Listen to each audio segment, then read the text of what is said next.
So welcome to everybody. I'm Ugo Panizza. I'm a professor at the Graduate Institute, and I'm also the director of the International Center for Monetary and Banking Studies.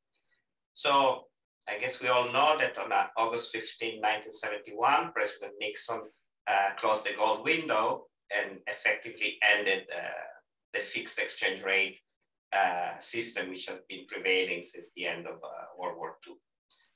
This decision had very important implications for all sorts of international economic relationships, for the conduct of monetary policy and macro policies more in general, for the role of the IMF, which was partly created to manage this system of fixed exchange rate system. So we're very happy that today Jacques de Larosière was not leading the IMF at that time, but was involved in policy, and then he led the IMF. And in the next conversation, we'll also have the current and the former chief economists of the IMF.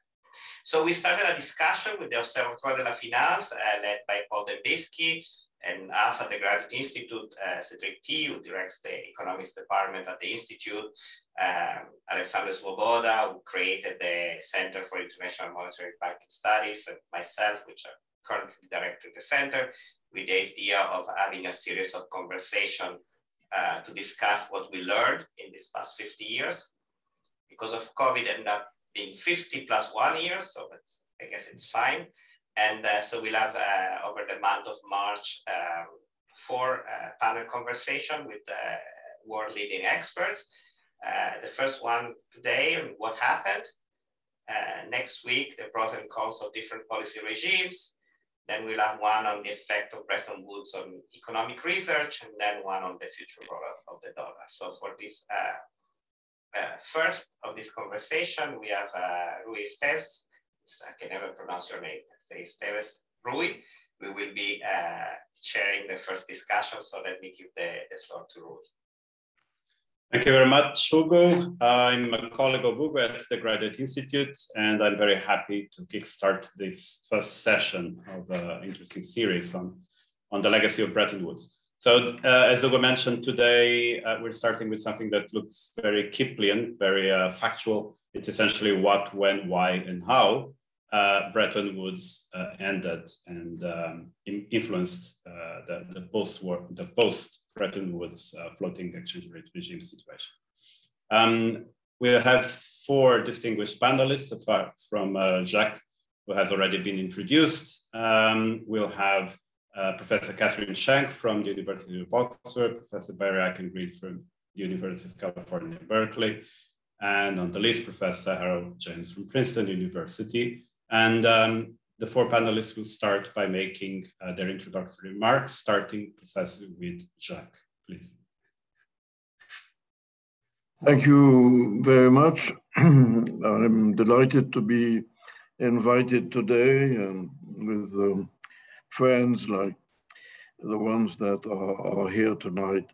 It was indeed a shock, the decision by President Nixon to abandon the convertibility of dollar into gold and the fixed exchange rate system that went with it.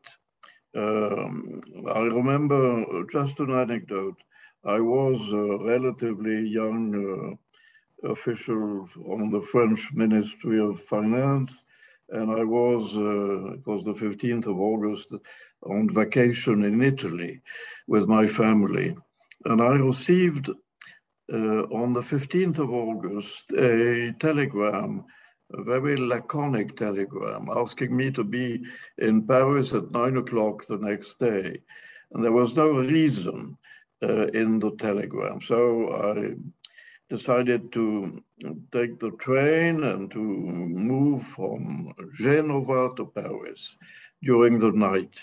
And there was a gentleman just before me. We were buying our tickets in the train, and the gentleman wanted to pay his ticket in dollars. And the contrôleur of the wagon-lit looked at his list and he said, "No, I can't take any dollars because the currency has no quotation. And I looked at that and I said to myself, now I understand the reason of my calling me back to Paris. If someone cannot pay his ticket in dollars, which is the universal currency of the world, something must have happened to the exchange rate system. And indeed, it had happened. And the gentleman actually did not buy a ticket and was actually forced to leave the train. Now, what I would like to say is this. Bretton Woods was, in my view, much more than an exchange rate regime. It was a cooperative system with a lot of discipline in it that was supposed to avoid excesses in inflation in member countries. A country that would have liked to inflate its economy to increase growth and domestic demand could not have done it without some restrictions. Indeed, if such a thing had happened, one of the first consequences of this, I would say, stimulatory action would have been a weakness in the exchange rate of the currency in question. And that weakness could not have been sanctioned by a devaluation without an agreement with the IMF and cooperative decision on how to handle things after the devaluation. So the system was basically a disciplinarian mechanism that was destined to ensure a sort of general understanding in terms of anti-inflationary policies. Now, this system broke down after the decision by Nixon in 1971, and the majority of the economists and even decision makers at the time was that a floating system would be better than the fixed exchange rate regime that we had had before, because this floating system would allow freedom in decision-making in terms of economic policies, and also a freedom of capital movements, but of course not the fixed exchange rate system. And that system, floating one, was considered as superior to the fixed one that we had had before. Now, if you take a little bit of a perspective in looking at all this, I think the system, the new system, did not work really as it had been envisaged. Of course, the immediate consequence was the abandonment of discipline geared to the exchange rate, freedom in the macroeconomic choices, and the recourse to debt became normal and eventually out of control. I just recall that today the Institute of International Finance has announced that the global debt, including financial institutions, amounts to $300 trillion, which is something like 360% of world GDP, which in peacetime is a historical record. So why was the system not a system? I had thought, as a relatively young functionary at the time, that we would be moving towards a true floating system. I thought that when a country had a weaker currency, the currency would be weaker, and eventually the readjustment of the balance of payments would come through the exchange rate. And I was wrong, because actually countries started intervening very quickly in the process after the Smithsonian Agreement. Creditors wanted to avoid a loss of competitiveness if their currency appreciated too much, and debtors, and that was more perhaps interesting, debtors preferred to support their exchange rate by borrowing rather than adjusting or accepting deep devaluations, which would have introduced an enormous amount of imported inflation.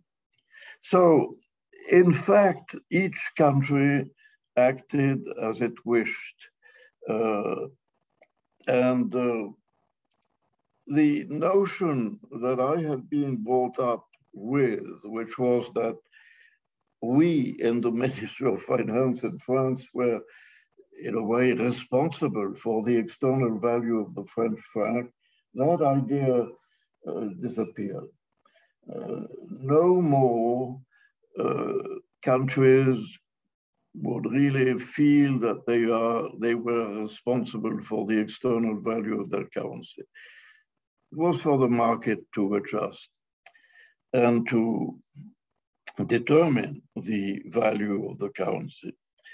Now, emerging economies paid a very high price for this abandonment of the fixed exchange rate, because we have seen over the last 20 years or so that the advanced countries have lowered their interest rate to support their economy. They thought, and then carry trade produced capital inflows in emerging markets, which strengthened their exchange rate, creating the dilemma: either intervene but face inflation, but then you avoid the excessive strength of your currency, or let the exchange rate go up and lose competitiveness. Now, just a word to finish. I think the end of Bretton Woods has little by little created massive systemic problems. Given the uncontrolled amount of indebtedness, the global economy is now more and more dependent on financial conditions initiated by the most important and influent countries. The vulnerability of financial markets has increased and is now a danger in terms of global instability.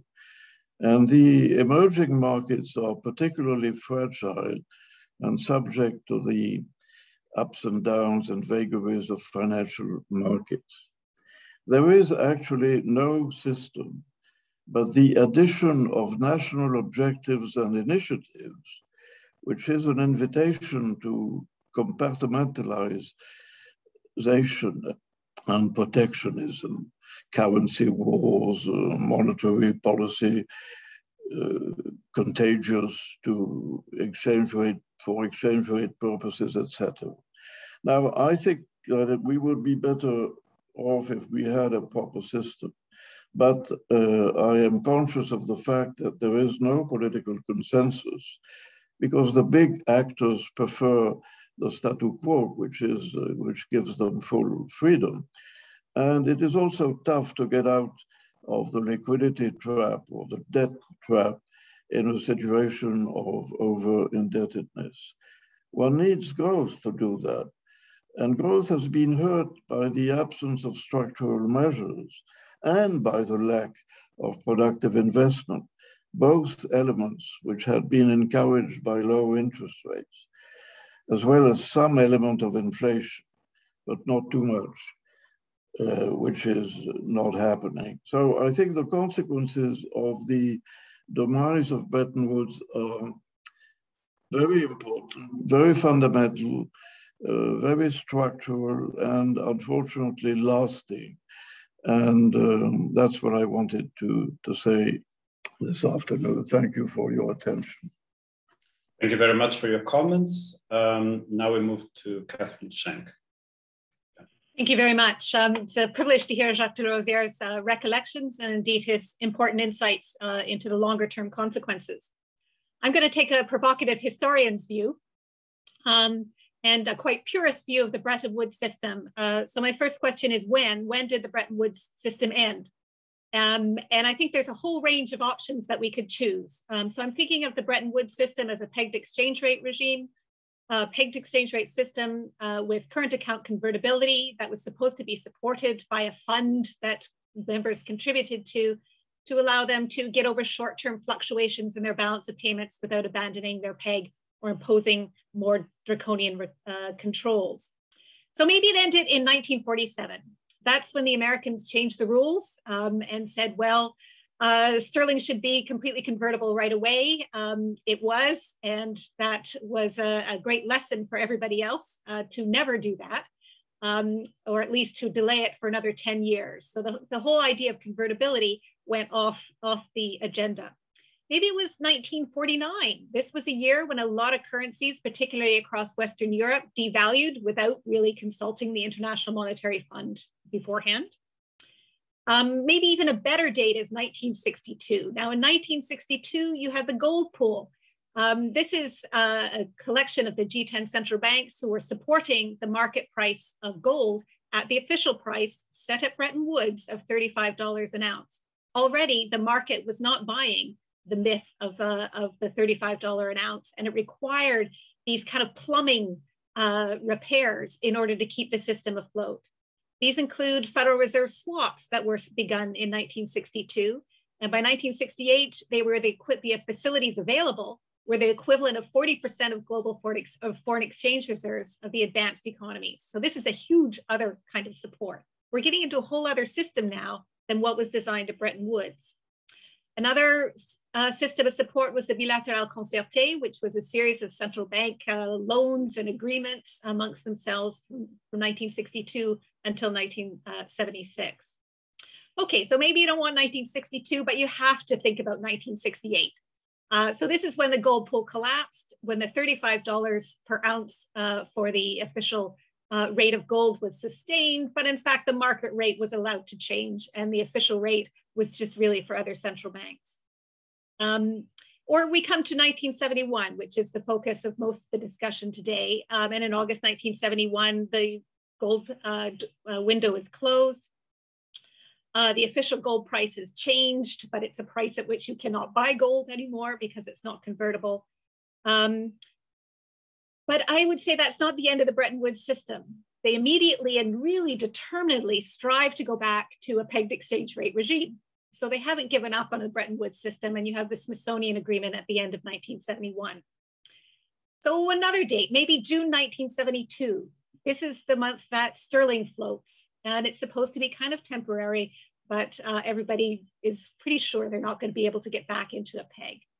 Or indeed, in the spring of 1973, when the yen and the European currencies abandon the dollar and float themselves, leading to the change in regime ultimately. So just some kind of provocations about when the Bretton Woods ended. So what happened in August 1971? And Jacques de Larosière has said it was a shock, and I think it probably was a shock, but I don't think it should have been a surprise. Planning for this, very specific planning about an import surcharge and suspending gold convertibility began almost as soon as Nixon took office. So there's the Volcker Group in May 1969 who sets out all the building blocks for the Nixon shock that happens 2 years later. And they say, well, we're going to try to get other countries to adjust their exchange rate, which is what the Nixon shock was. And we'll try that for the next 12 or 18 months. Otherwise, we're going to do the import surcharge and we're going to suspend the convertibility of the dollar to gold. So maybe a better question is, why did it take so long? why did it take so long between 1969, when there's a kind of there's a crisis in May 1969, there's another one in 1971. John Connolly, the Treasury Secretary, most famous for saying it's our dollar, but your problem, convinced Nixon to adopt these policies about the import surcharge, suspending gold convertibility, and forcing other countries to revalue their currency on the 2nd of May, so well before the famous Camp David meetings. Nixon isn't really keyed at the start, but he sees it wrapped up, and I think we need to see it wrapped up in domestic American economic policy. So when you watch Nixon making the shocking announcement, it's mostly about wages and prices controls in his domestic economy to contain inflation. And he's speaking to his domestic audience as much as, or perhaps more than to an international audience. And I think that's important for us to remember. By 12th of May, 1971, Nixon is kind of dancing around his office, according to his tapes, saying it's just kind of, he's elated by the idea of this new policy. And he thinks it's going to be as big as his breakthrough with China.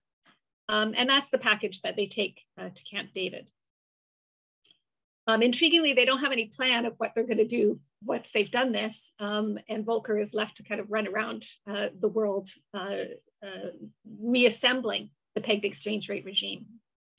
Why? I think there are a bunch of poison seeds in the Bretton Woods agreement itself. The first one, I think, is the role of gold and that kind of fundamental inability to get away from the gold anchor that had persisted from the 19th century. So that the fixed rate of the dollar into gold and the related Triffin paradox or Triffin dilemma that they tried to resolve again throughout the 1960s by trying to come up with some kind of paper gold that they could somehow produce on demand that led to the SDR, which I would say is a bit of a damp squib in the end. The second poison seed was about the burden of adjustment and how to get countries to adjust more smoothly. So the pegged exchange rate regime became quite quickly, as Jacques Larosière said, sort of more of a fixed exchange rate. So you were only shifting your peg, only adjusting your peg in an emergency, which was very disruptive. And the process of adjustment, should it be the onus of adjustment be on the debtor or the creditor? And Jacques Larosière mentioned that as well. So it's that tension between American inflationary policy and German constraint over inflation that drives it apart. And thirdly is financial innovation and the rise of offshore and other kinds of capital markets and money markets that made capital flows harder to control. We need to remember that the Bretton Woods Agreement was about free payments for current account for trade purposes, but continued controls on short-term flows of capital. And in a sense, by the 1960s, the genie was out of the bottle on the short-term flows of capital. I wanted just to conclude to reiterate again what Jacques Larosière was saying. This is not ushering in an era of floating exchange rates. So it's not just the innate gradualism of the historian, but also important for us to recognize that it's not a complete regime change. Indeed, the dollar may be dirty floating, and there's a lot of intervention, but 6 out of the G10 are moving to a closer pegged exchange rate regime with narrower and less flexibility. And I think we must not forget the context of tighter exchange rate inflexibility within the European continent through the 1970s and 1980s. So thank you. I think I've got a bit over time. Sorry. Thank you very much. Got very close to the remit. You answered all the questions, but there'll be different of opinions. So Barry, you're the next one. Thank you, Rui. I'm going to pick up precisely where Catherine left off. We were asked to speak to Bretton Woods, what happened, when, and why. How did key policymakers perceive the situation? I prefer to tell the story in terms of structural factors rather than perceptions of key policymakers, though the latter is great fun. Jeffrey Garten has a recent book, 3 Days at Camp David, that is great fun. Paul Volcker's memoirs are illuminating in this connection. I recommend further Arthur Burns's diary, a neglected source that was published a couple of years ago. But back to structural factors. Structural factors start with the textbook trilemma that you can have only two of three things: stable exchange rates, monetary autonomy, and capital mobility. Strict controls on capital flows had been legitimized by the experience of the 1930s and World War II. Their retention under Bretton Woods, as we have heard, made it possible to target the exchange rate and also, to a degree, pursue other objectives, other forms of monetary autonomy, if you will. But where the exchange rate targets and other objectives diverged too much, those controls also provided breathing space, a modicum of time for organizing realignments. But the effectiveness of those controls eroded over time. Financial innovation is the way Catherine put it. In part, to be sure, markets innovated around them. Think euro currency markets. In part, the relaxation of strict domestic financial regulation made it easier for financial institutions to evade controls. In part, the inherited legitimacy of those controls and inherited fear of capital mobility began to fade with time. So I would place the recovery of capital mobility in the 1960s at the center of the story. The one country without significant capital controls, of course, was the United States, since free convertibility of the dollar into gold by official foreign holders was the linchpin of the reserve system under Bretton Woods. And I would agree with Catherine about the problematic nature of that connection. Mike Bordeaux and I, a few years back, had a chapter in an NBER conference volume about the link to gold as the, quote, original sin of the Bretton Woods system, because it opened up the United States to the equivalent of a bank run once US official foreign liabilities exceeded US gold reserves, as they did from the early 1960s. The timing of the resulting quasi-bank run, of the resulting run on the dollar, was uncertain. The timing of such runs is always uncertain. I like Rudy Dornbusch's formulation that those kind of runs and crises occur later than you thought typically, but they then unfold more quickly. They're more violent than you expected. In this case, I think the plausible trigger in May of 1971 hasn't been mentioned, I believe, was the call by a group of prominent German economists for revaluation of the Deutschmark in order to damp down German inflation. That in turn unleashed a tidal wave of capital flows from the US and the Euro markets into Germany. In my own work, I tell the story in terms of, I tell the story of the policy trilemma slightly differently, that you can have only two of three things: exchange rate stability, capital mobility, and political democracy, where political democracy creates pressure to direct monetary policy at goals other than maintaining the stability of the exchange rate. So the two policy trilemmas are clearly closely related. But this second formulation, focusing on democratic politics and the tensions it creates, directs attention to the role of political pressures in eroding Bretton Woods. This was most transparently the case in the United States, where there was pressure for spending on the new society, pressure for spending on the Vietnam War, and pressure from various parties, notably including Presidents Johnson and then Nixon, for the Fed not to respond to the resulting inflation.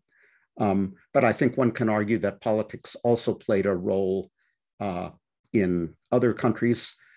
Think of France and its withdrawal from the gold pool.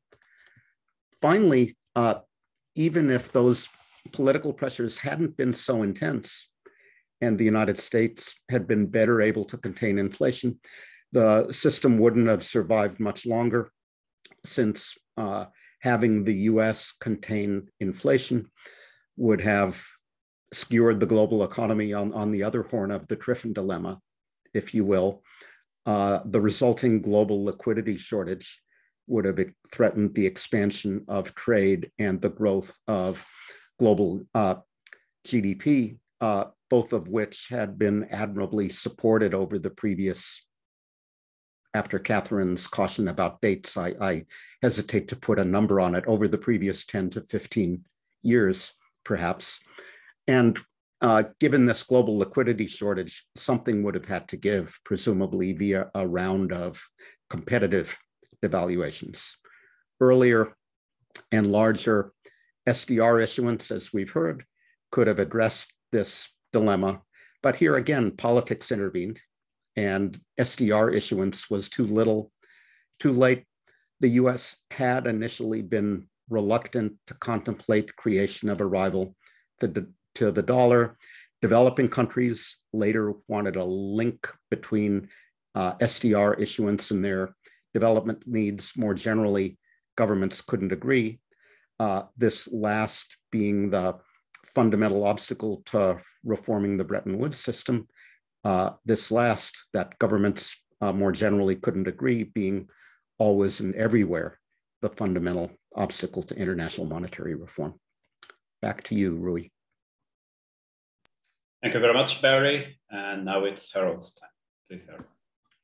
Thank you, Rui. It's a great pleasure to be here, and it's very, very great to listen to Jacques de Larosière. Thank you. Thank you, Maître. It's also terrific to follow up from Catherine and Barry. I come obviously at the end of this panel, and in some ways everything has been said already, but in some ways it hasn't been said. It's the 1st of March 2022 today. It's the 5th day of a conflict unprecedented since the Second World War, and a conflict which raises many, many questions about the way in which the international order works, about the international political order, the international security order, but also about the international financial system. And it's, I think, good to have this debate about 1971 today, because obviously the circumstances of 1971 are really completely different to the ones that we face in 2022. But I think you can see that there are some elements of a common problem, and they've been addressed already in the preceding contributions. First of all, a debate about the centrality of the US dollar in the system. The dollar is central today, as it was in 1971, and that produces a lot of discontent, a lot of resentment, feeling that this is, and the famous phrase of the 1960s from France, the exorbitant privilege, that the United States has a privilege in terms of the way it operates in the international financial system that gives it an illegitimate and unfair advantage. And that debate continues, and it's particularly pushed in France through from 1964 to 1970 and through the 1970s. One of the motivations, I think, and a reasonable and correct motivation of Valéry Giscard d'Estaing in creating the European monetary system was to think of a way of creating an alternative to this dollar-based world. One of the things that struck me most, I wrote a history quite a time ago, 25 years ago or so, of the international monetary system. And I went, when I did the research on it, to the archives of the finance ministry, to where Monsieur de Larosière was working then. And one of the things that struck me most was the the text of the speech that Giscard d'Estaing, as finance minister, gave for the IMF annual meeting in 1970.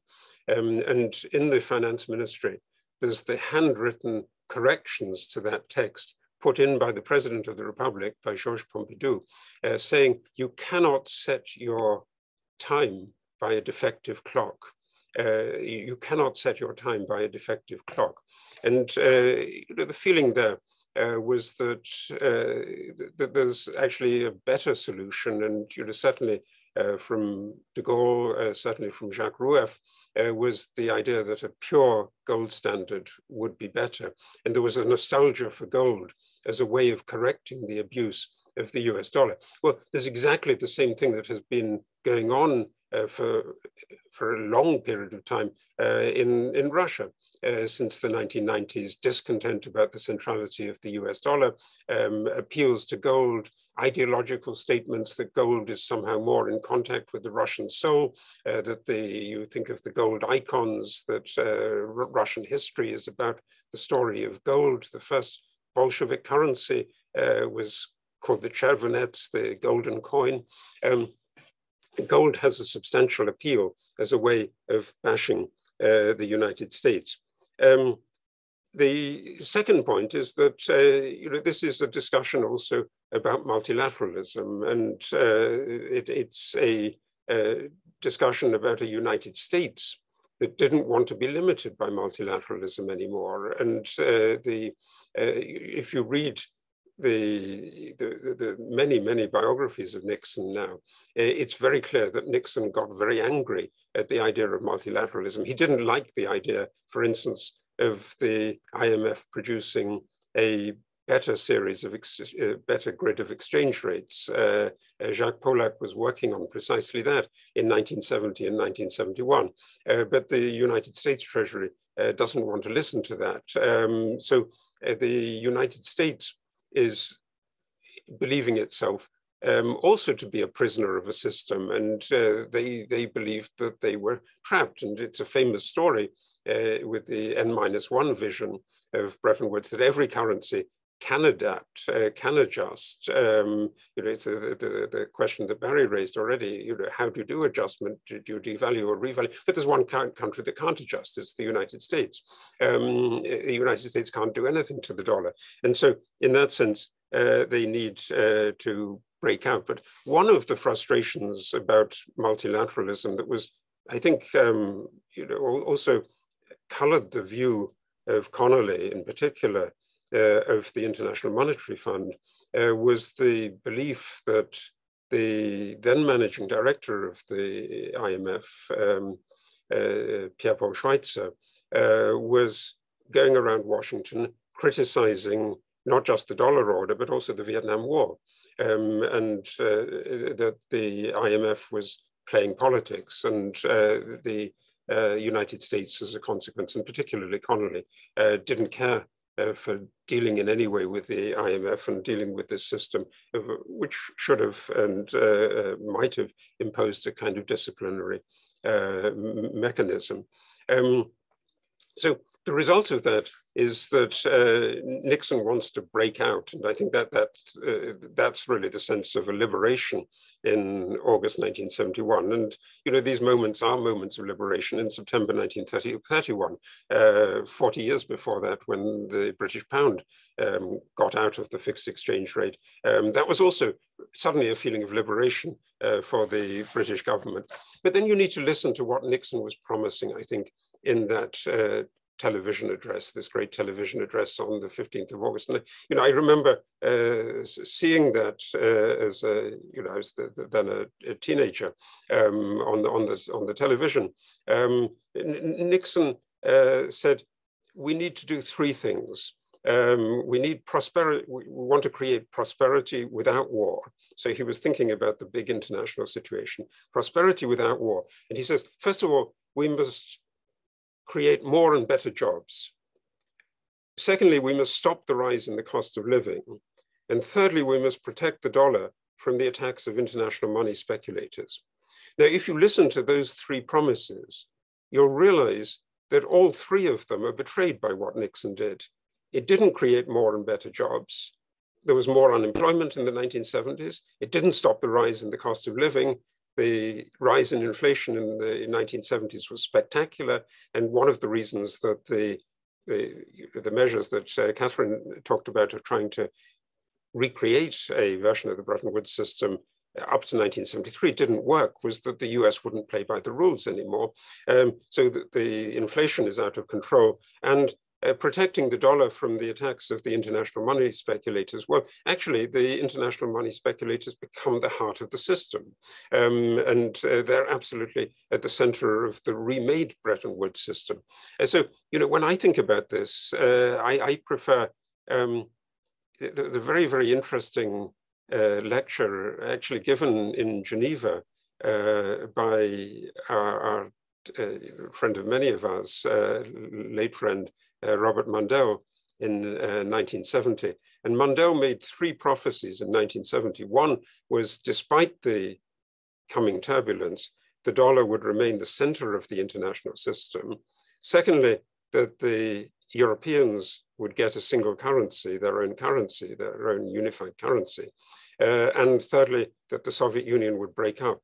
Now, all of those 3 prophecies that Mundell made came true, but they all have their deeply problematical sides. And I think we're still living with all of the problematical sides of those prophecies. So Mundell, I think, comes out, if you're thinking of contemporaries, as a much, much better prophet than Richard Nixon does. Richard Nixon is the model, I think, of a unilateralist who wants to blow up multilateralism and doesn't realize the severity of the damage that he's causing in blowing up multilateralism. Thank you. Thank you very much. So this has been a very interesting first round of comments by our panelists. We will now move to a phase of debate between the panelists and of course, of question and answer.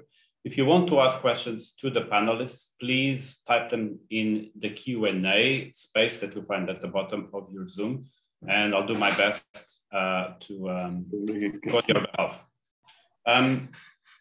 As I understand, Jacques was actually first on the trigger, and he was referring to both Catherine and Barry's comments on the historical failure of the SDR. And he asks whether they see the de-lauralization that is slowly happening as a chance to revive the SDR status. So it's more of a forward-looking than a retrospective question. Barry or Catherine? Well, Catherine, go. Okay. I'm quite pessimistic about the SDR. I think it was quite a long time in the negotiation, and there were a lot of plans in the 1960s that kind of coalesced around the special drawing right. And the debates were really about what this instrument was meant to be. Is it supposed to be kind of like an international currency, or is it supposed to be kind of like an international credit or debt or loan? And it gets kind of fudged, you know, in the sense that it was repayable. So it gets a bit fudged and very, very complex. There are reforms to it in the 1970s and 1980s to try to make it simpler, to try to make it more attractive. There's a big Committee of 20 commission that thinks about revitalizing it in the 1970s in ways to make it attractive as maybe a unit of account or a numeraire, or have secondary markets and SDR denominated bonds and turn it into a more useful liquid instrument. And these really don't come to anything. There's a more elaborate plan at the end of the 1970s to have a stabilization fund where countries could put their dollar reserves in and draw out SDR and gradually kind of perhaps retire the dollar as the kind of global reserve asset. And in 2010, the People's Bank of China kind of came forward again and said, well, in this time of flux, maybe we need to think again about revitalizing the SDR. So it's been a perennial issue, I think. I guess the short answer is, if I was going to make something that was going to create international liquidity, I wouldn't start there.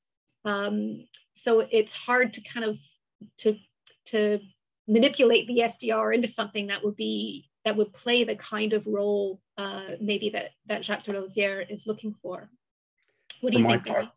For my part, I would welcome a world in which the SDR played a more prominent role, but I'm skeptical that we will see it, partly for the reason Catherine described, that different parties have different motives that are hard to harmonize for supporting SDR issuance. We saw this again in the last 2 years.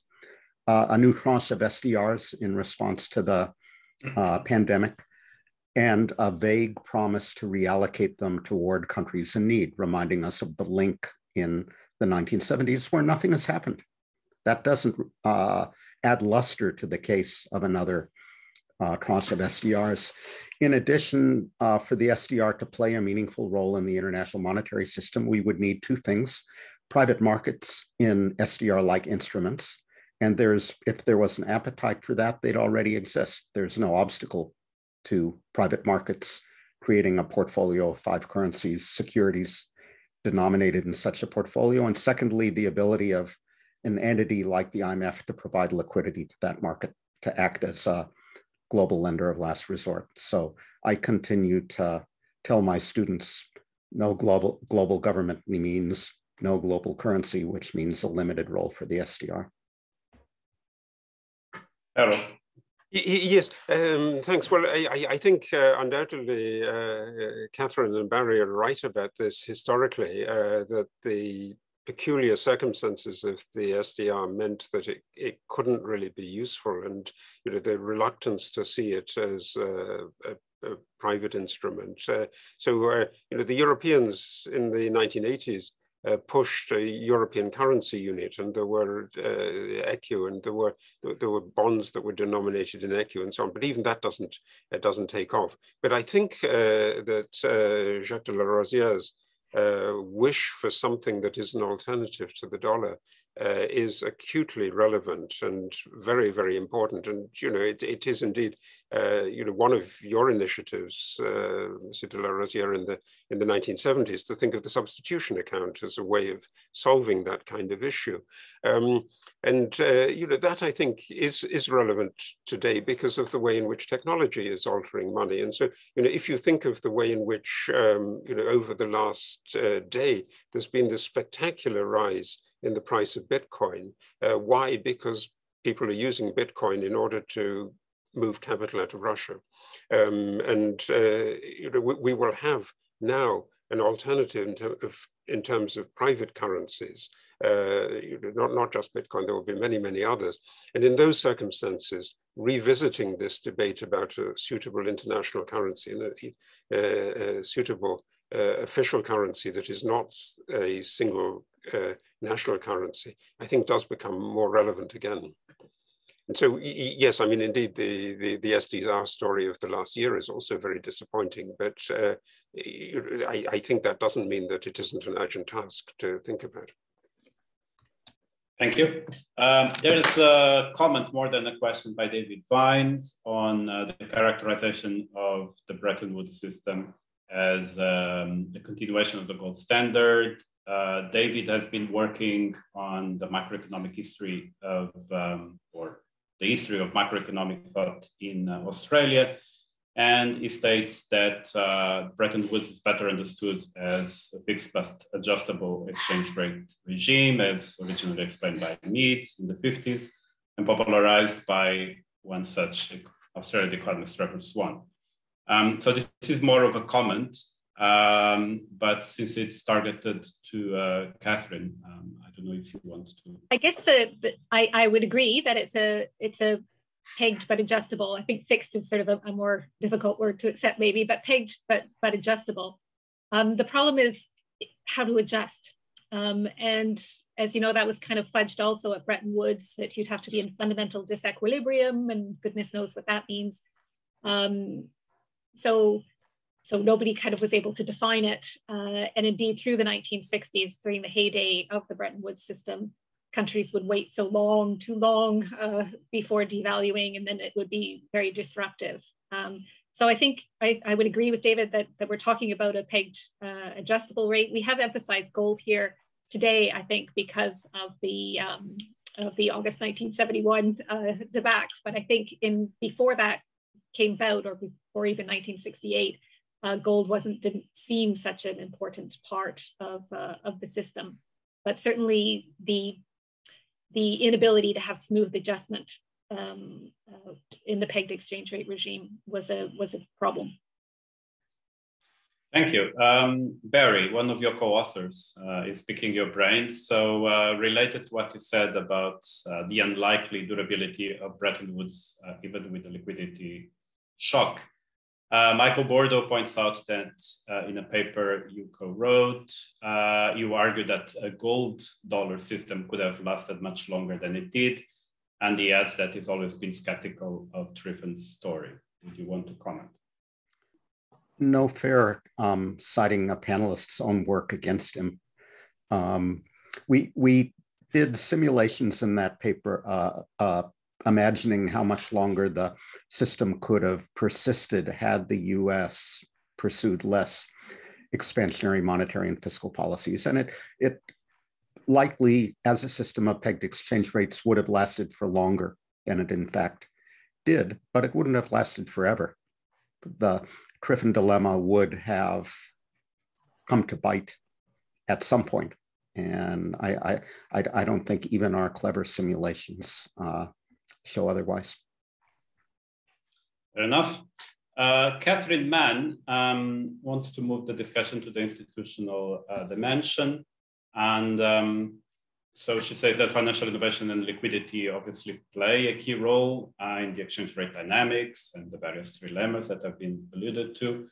But she wants to see whether the panelists would want to comment on the new so-called new institutional view of the IMF, in particular on capital flow management measures, and whether they think that this can really insulate economies. Of course, this relates to what the panels have been referring to as this great liberation of macroeconomic policy from the constraints of multilateralism. Do you think this is also going to be a damp squib or potentially usher a really multi-currency system? I don't know which one. I would say that capital flow measures can insulate only to a limited degree, that the genie of capital mobility and financial development is out of the bottle. And that the way to think about it is regulations on cross-border financial flows together with domestic financial regulation can certainly strengthen the financial system, but insulate it in the manner of 1950s capital controls, I doubt it. So, I think the question raises a very interesting and important point about the way in which we conventionally analyze this through the discussion of trilemmas. And Barry talked about trilemmas, and Catherine talked about trilemmas in a way. I think the classic way that we put that on the blackboard or on the PowerPoint screen and say you've got to choose two of these three is really quite misleading. And I've done something also with Mike Bordeaux on this, that in fact, there's no such thing as absolute capital mobility, and there's also no such thing as complete immobility of capital. Even with extensive controls in the 1960s, there were movements through the controls, through the way in which exporting was financed through leads and lags, the so-called leads and lags in export trade finance. And similarly, there's no such thing as complete complete rigidity of exchange rates. Even in the gold standard, you can get out of the gold standard. Countries like Argentina were forced out of the gold standard by financial crisis in 1890. The Europeans have gone through this debate over the last 10 years. Is there an exit from a monetary union? Well, there is a possible exit from a monetary union. So nothing is as completely fixed. And I think you should really see the trilemma instead as a kind of triangle in which there's a field and you can move a little bit either way on that, and you can make capital movements a little bit less destabilizing and a little bit less volatile. And that's exactly what macroprudential banking controls are going to do as well. But you can't either completely restrict them, or you shouldn't think that you can completely liberalize them either. And so, maybe one of the things that we should do when we have, there is, I think, a subsequent debate on how the Bretton Woods system and its collapse changes macroeconomic thinking, is that we should really want to get rid of this rigid idea of the trilemma.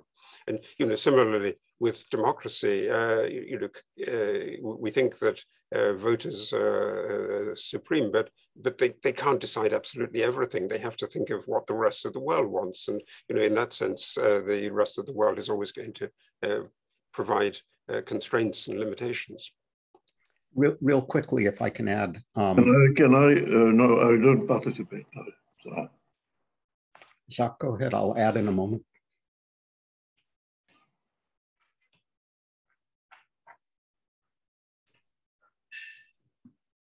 So my addition was to cite the work of Joshua Eisenman and Hiro Ito, who have tried to quantify the tendencies that Harold described, to plot where countries reside within the trilemma triangle.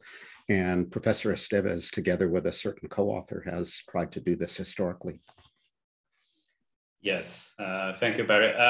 So there's actually quite a bit of discussion on the flow on the exact interpretation of what Bretton Woods was and related. How can we reinvent the international monetary system? So in particular, Alexandre Svoboda states that what broke down in 71 was a particular version of a dollar standard, which is a statement I guess the panel agrees with, and that we're simply living into a different reincarnation of a dollar standard.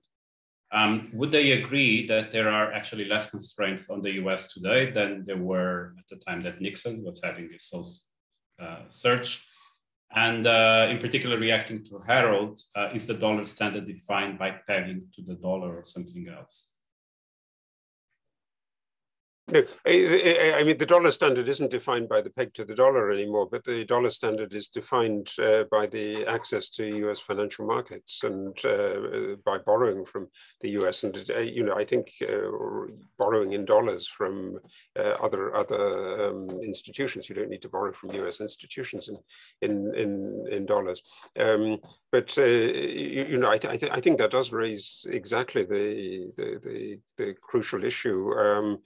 The world is dependent on dollar funding, and it goes back then to the question of the security linkages, and this is something that people have been debating for a long time, really, that you can use the threat of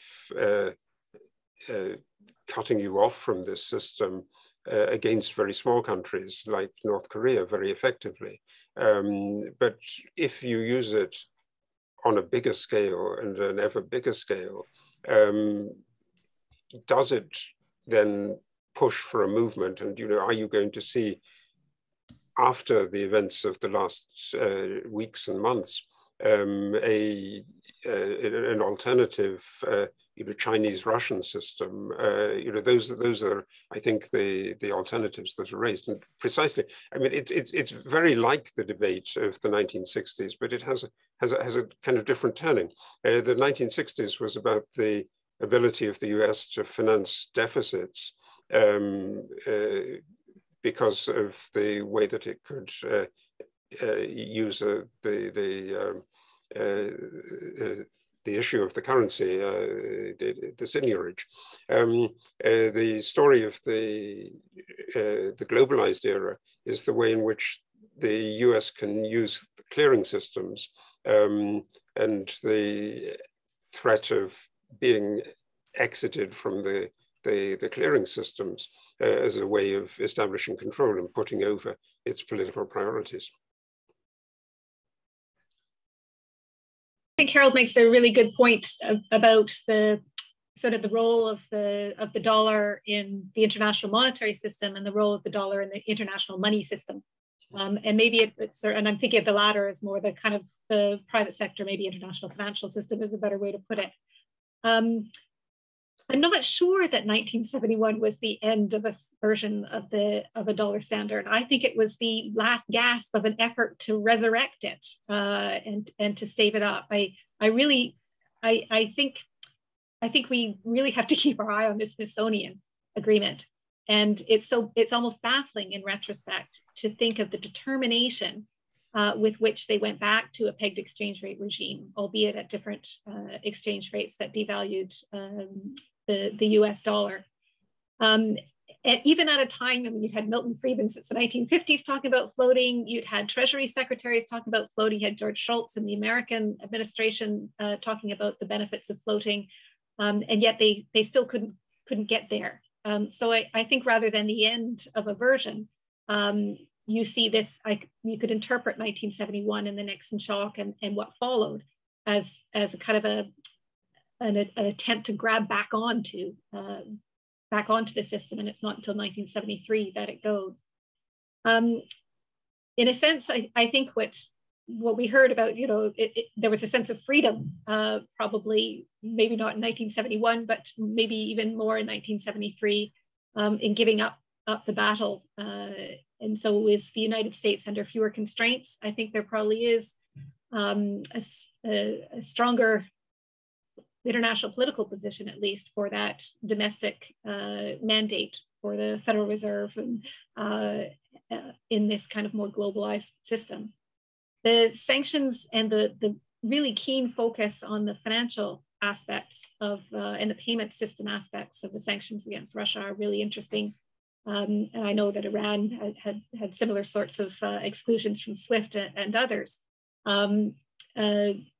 But the kind of very intense understanding and concern about this aspect of sanctions over and above their ability to export oil and to continue to export energy, I think is interesting. And as Harold says, it opens up the potential for changes in how we understand how these systems work. Thank you. Jacques? Yeah, can I say a word? Yeah. Yes, I was very interested by the discussion. I'd just like to add this. All the reasons why the rather clumsy fixed exchange rate system eventually did not work anymore, all this should not shed a light of satisfaction on what is happening nowadays. I mean by that the system we have, which is a non-system, if you will, is very defectuous. I'll just give a few examples. A good international monetary system takes care of the structural creditors as it takes care of the structural debtors. And in the case of Bretton Woods, but also in the case of today, there is no way to handle the problem of the structural creditors, which is a big drawback in the system.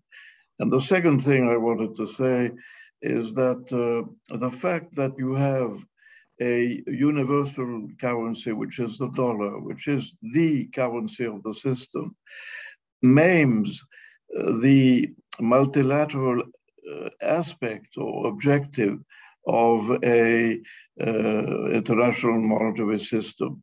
It cannot be an international monetary system. It's a dollar system in which the financing of the US deficits is made by the buying of dollars by the non-Americans. They don't even have to borrow themselves. The others borrow for them.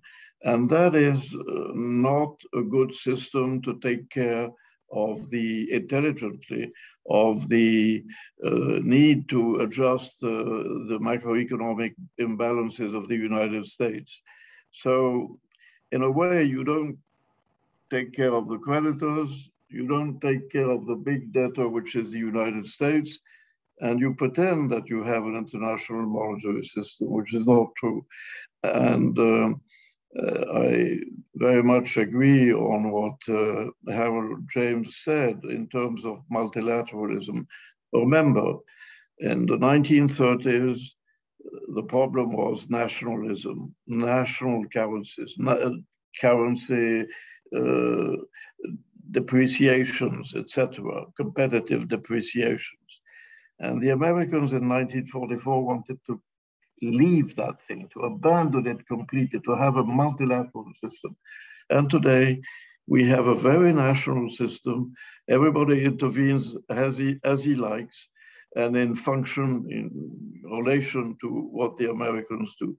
So it's not an international monetary system, and I don't think we should justify the way it doesn't work by the abundance of liquidity. Thank you. Thanks. A question that ties in two of the strings of the discussion so far, namely the role of the dollar and in the architecture of a proper international monetary regime, comes from Ruud Brouwer, who states that in the current system, the US dollar has effectively become the currency of development finance. In practice, it means that multilateral development banks, bilateral lenders offload a large currency risk onto poor countries, making that service unpredictable in their local currency, whilst they lack the capabilities and the possibility to manage it. What is the way forward in a world where volatility is only increasing?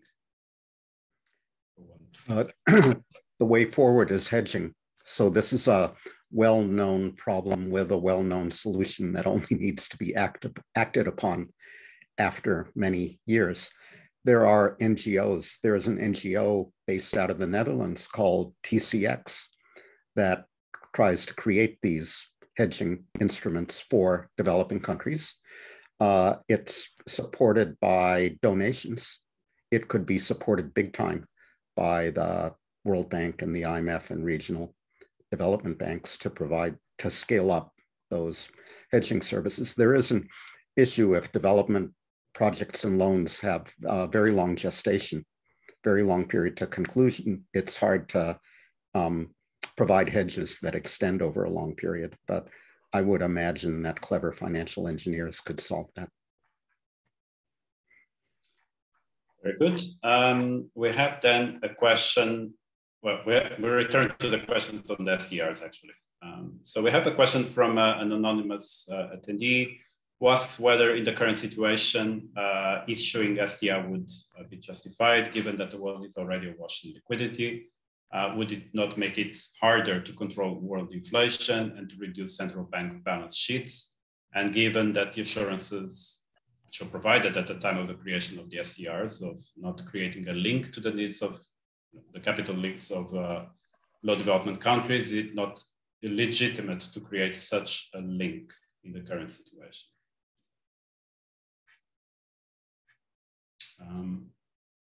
Anyone?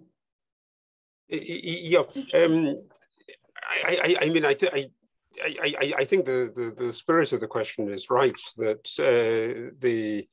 the SDR is obviously not the ideal instrument to deal with the particular problem that you have at the moment of many countries struggling in the aftermath of the pandemic and the economic consequences of the pandemic.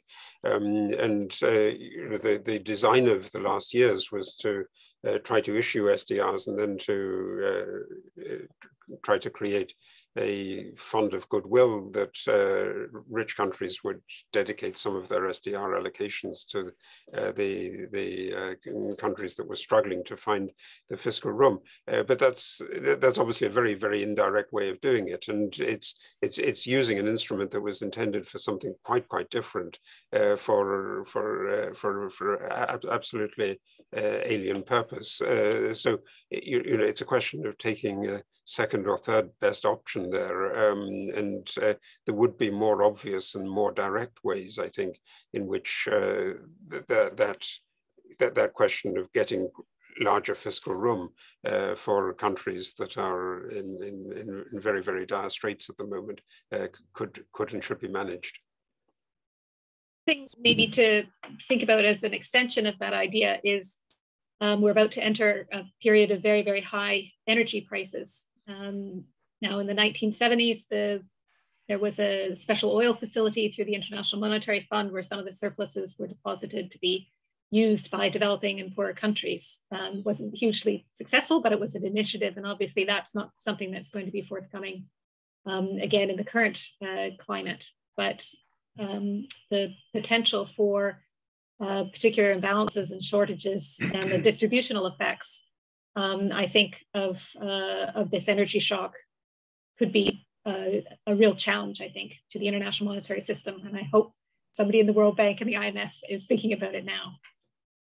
Let me ask a related question to the panel and the audience. One of the few sources of foreign currency liquidity that the Russian government can still access is SDRs. What would the costs and benefits of changing that be? Would it enhance the stature of the fund and the SDR, or do the opposite? Well, I mean, that's obviously a poison chalice for a multilateral institution, I think, to get into that. And you see, I think, though, in that, and, you know, it goes back to the discussion of the architecture of the international system and the way in which the international monetary order is linked to the international security order.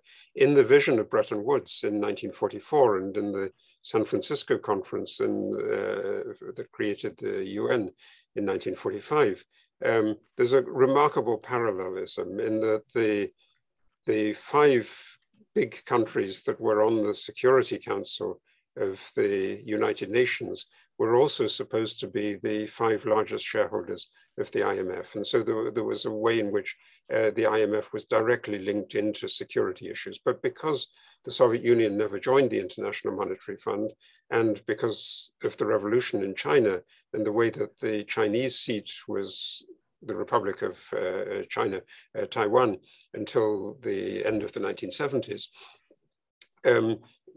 this parallelism broke down, and you didn't get the relationship between security and economics. So, you know, if you're thinking about this kind of decision, whether Russia in the current circumstances should have access to the SDRs, that strikes me as preeminently a political issue, and that needs to be dealt with by the international community as a whole. It can't possibly be dealt with in a kind of limited way by debates just within the IMF as currently constituted. And, you know, if it were, you would get exactly the kind of complaint, which is that, you know, China is grossly underrepresented in the IMF in terms of the voting. You would need really to alter the voting to make the IMF look more like the world as it actually is. But the SDR is a special drawing right, so it's a right to draw on convertible currencies. So in that sense, it's maybe in the power of the issuers of the convertible currencies, whether they can be forced by the fund to accept the SDR or not. Well, if they were forced by the fund, that would blow up the fund, I think. Yeah, I mean, that would blow it up. Yeah. You know, just imagine the US Congress if they were told by the IMF that they have to convert, you know, they have to give dollars to the, yeah. I'm not sure what proportion of the Bank of Russia's reserves are SDR. They seem to have a lot of renminbi and gold and other sorts of assets at the moment. Yeah, I think the SDR is not the appropriate instrument to make the system more viable. As you know, the SDRs can only be created in relation to the quotas of countries in the fund, and therefore the smaller countries which are in need of liquidity have practically no access to the SDR. And this is an essential problem. I remember very well in my years at the IMF after the 1978 until into the 80s. Every year I tried to push the board of the IMF into a rather modest creation of an allocation of SDRs. And each year I was defeated because many countries, in particular the Germans, but not only the Germans, the US were there also, thought that there was not a global liquidity need, which, as you know, is the essential condition for a creation of an allocation. And if you were to ask me today, if there is a global lack or insufficiency in liquidity, I would be at pains to say that there is a lack of liquidity. There is no lack of liquidity. There is a overflow of liquidity that is massive. So you can't use the SDR just to facilitate the balance of payments problems of some African countries. That's not the way to do it. What you would really need is a proper system, really multilateral, that would dose adjustment efforts with, I would say, economic rationality. And therefore, that's what we need. But the idea that we're going to put a few billion more dollars into the SDR system is just, a little band-aid on a bad leg. It's not going to help. And I think if we really want a system, we need to go back to Keynes and to his concept of an international central bank. That's what we would need. But we are millions of miles from that. And therefore, I think we have to muddle away as we can and do things the best we can, but it's going to be very limited. Thank you. Thanks. That was a very timely answer, because it was just answered the question I was about to raise on behalf of Didier Duret, which was, can we revive Keynes's banker plan, which is a question going back to the origins rather than the end of Bretton Woods. Does anyone else want to pick that up? Can we do this? Keynes' plan was a clearing union. Oops, sorry. No, go ahead, Catherine. But I'm not supposed to speak here, so it just. Absolutely. Catherine. Just thinking of it as a clearing union, which isn't, it's similar to a central bank, but sort of a clearing union. And again, it requires a lot of international cooperation and trust. And I suspect Jacques Larosière is right, that ship has sailed. Okay, having sailed that ship, we have a different take on this, which is financial innovation. So perhaps speaking on Barry's previous comments on how we can improve on hedging, if we cannot create a world bank in the proper sense, can we do something? Can we create a synthetic world currency? And so Giuseppe Balocchi is asking whether any of you has comments on Mark Carney's recent proposal at Jackson Hole Conference for a synthetic hegemonic currency. Yeah, that is exactly the way in which I would go back to the spirit of Keynes, and that is the realistic way of doing it. So in that sense, in 1944, this was an impossibility because the US was just so strong, and the US didn't really want any kind of controls of the type that Keynes was trying to put on a surplus country. But in the age when we're uncertain about the position of the dollar and the role of the dollar in the clearing system, that's exactly the way to go. But clearly, I mean, that's the point that was already made by Catherine and by others, that that requires a degree of cooperation that it's difficult to see at the moment. I mean, Keynes in 1943, 1944 was thinking of a system that would be applied at the end of a big period of conflict. And I mean, it is true that big crises generate big new ideas, and maybe there is a ground for being optimistic at the end of this conflict that we will see something better. But it may be indeed exactly the right moment to think about it. I very much agree with what has just been said by Howard James.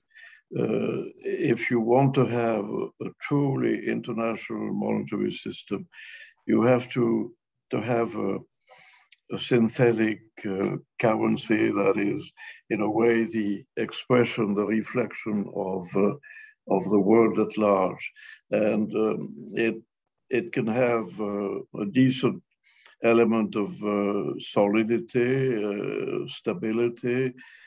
I think it's the way to go. Unfortunately, the present political conditions are not propitious for that, because we have to understand that we live in an extremely nationalistic world. I'm older than you, and I was a kid when Munich agreements in 1938 took place. And I remember my parents, my entourage, people were extremely nationalistic, extremely. And what I see today, and when I say today, I really mean today, with Russia, when I see the nationalism that pervades our world, I wonder if we're not even ahead of what happened in the 30s, or at least as far as that. And therefore, the idea of a synthetic currency managed by a universal central bank a la Keynes is something that I have enormous longing for. That's what I would like as a individual, but I see it extremely far away. Now, it could happen if the most nationalistic of the powers that we are confronted to made very significant mistakes that would indeed eventually reduce the power of their nations. And we may be seeing an element of that, but of course it's not a source of reassurance. But usually it's the protagonist who make their grave, dig their grave. And I see a few elements of that in the present complex situation, but you can't bet on that. I agree. So there's actually also a couple of questions on China. We wouldn't be able to have a panel on international monetary regime without talking about China and the potential future role of the yuan. But in particular, Carlo Monticelli sees a silver lining, or a simultaneous obstacle and silver lining. So he states that we're living in a world where the largest creditor country has most of its assets denominated in dollars, at least as far as its foreign exchange reserves. And he sees this as a key obstacle to any evolution, making progress towards this desirable international monetary system. But at the same time, this is a silver lining in terms of geopolitical ramifications, because this might actually temper China's aggressive rise to power in international affairs. Would the panelists have opinions on this? Carlo is reminding us that international monetary arrangements have a lot of persistence or inertia, and here we see an important source of persistence and inertia in the dollar system.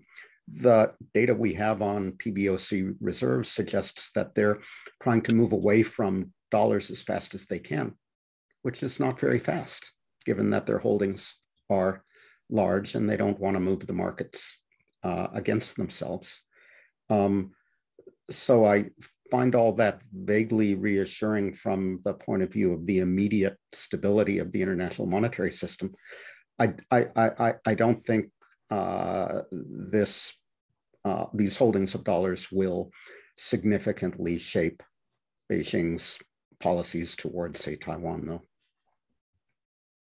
I mean, I think the big question is, though, that undoubtedly China has an interest in a world that is open to trade and multilateral. The complaint is about the way in which multilateralism was breaking down, and it's a push for a different kind of multilateralism. But in essence, it seems to me to be a constructive thought, and it may well be exactly in the current crisis that China is going to be a constructive voice in trying to find a solution to the question of Russia. Very well. We have another question, which is rather ambitious, and goes back to one of the initial comments by Jacques Larosière, who mentioned that one of the key problems of today's economy, namely low growth, comes from the lack of productive investment, opportunities, and the simultaneous overflow of liquidity and overall indebtment.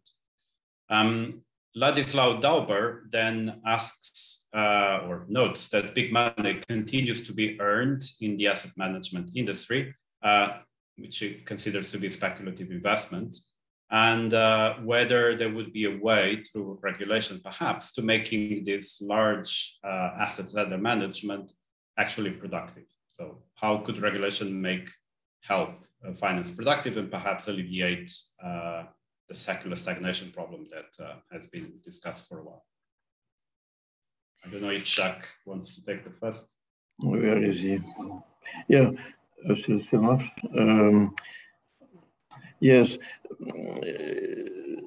the idea that productive investment has reduced is not my idea. It's the result of the statistics published by international organizations, and in particular by the IMF. It shows that over the last 20 years, the capital, the stock of productive investment has reduced by a very important factor, actually, by something like very close to 3 percentage points of global GDP, which is enormous. When you look at history, you never see such negative developments. And we actually know now that without some more than a modicum, some element of investment, productive investment, there can be no lasting growth. Even when you add the intangibles, you still have a reduction more modest than 3% of global GDP, but still in the order of 2 percentage points of GDP over the last 20 years. So it's a real problem.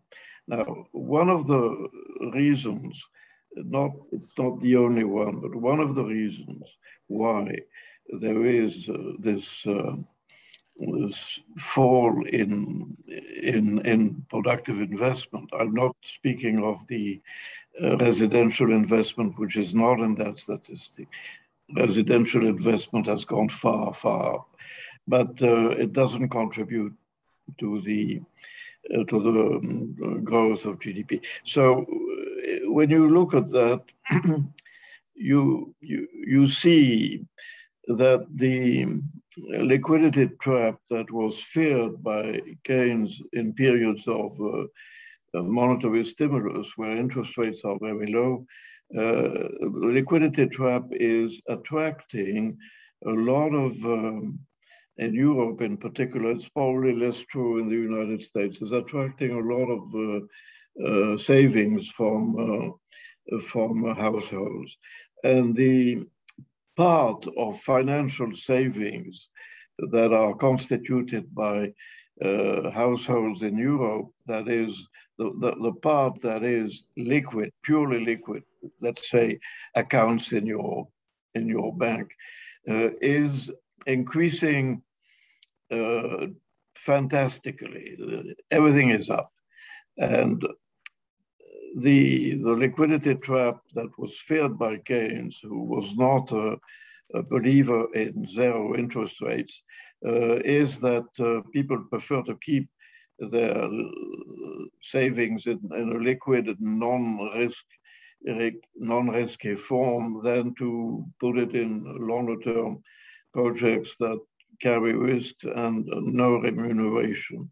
So I think we have to look at the problem of monetary policy not only in terms of M creation, but also in terms of interest rates. And it's not a problem of regulation. Yes, you can imagine that governments put money aside to make infrastructure investments that are good for the planet. You can imagine that, but it's only going to be a very small part of the share because of the immensity of the investments that are at stake. We have calculated in Europe that we would need year after year equivalent of 5% of our GDP in terms of investment, ecological investments, if we want to satisfy the objectives in terms of climate. So you need a lot of money, and I don't think you're going to get it through official funds. You're going to get it through households, which is the way that it always works. But you're not going to get it if you don't give any remuneration at all. So you get in a quandrum because your monetary policy is geared, in Europe at least, it's not true for the United States, it's geared to very low interest rates. But that is a mistake. What are the reasons for this difference between the United States, which has interest rates that hover at 2%, 200 basis points above the European ones? One of the reasons is that the way quantitative easing is done in the United States is different from the way it is done in Europe. In the United States, the bulk of the quantitative buying by the Fed goes through non-banks.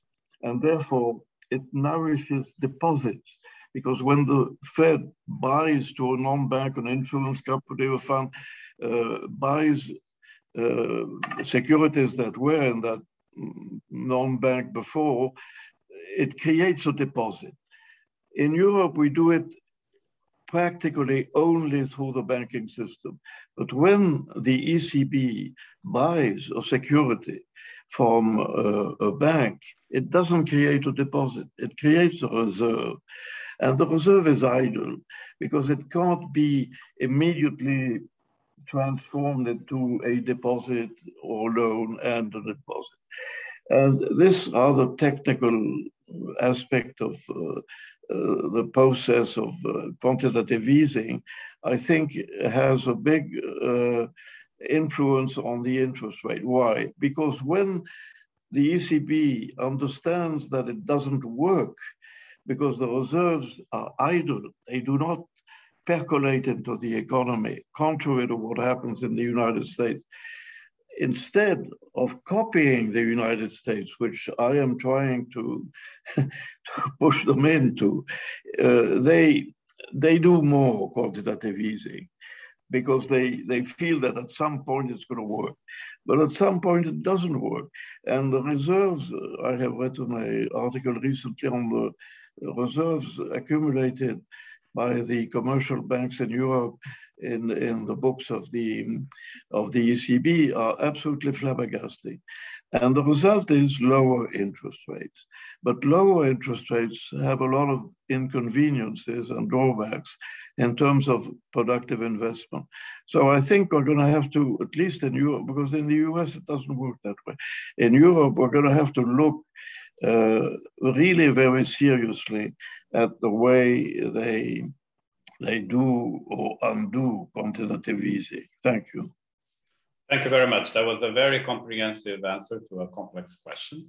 But I'm afraid our time is up. It would be great to continue. There's quite a number of questions on the queue. I am sorry to disappoint those who raised them, but we cannot deal with them today. The good news is that next week we'll continue on this tour of the Bretton Woods system. At the same time and in the same virtual place, you'll find a different panel. We'll be talking to the topic of what problems did the move to floating exchange rates solve, and what have we learned on the pros and cons of policy regimes. We actually spoke already quite a bit about this when we were discussing all these counterfactual monetary regimes. So I invite you to come back, but for now, unfortunately, we're not physically together, so we could not clap our hands to thank our speakers, but please clap your virtual hands. It's been a real pleasure. Thank you so much for being with us, and I look forward to seeing all of you back again next week. Till then, keep well.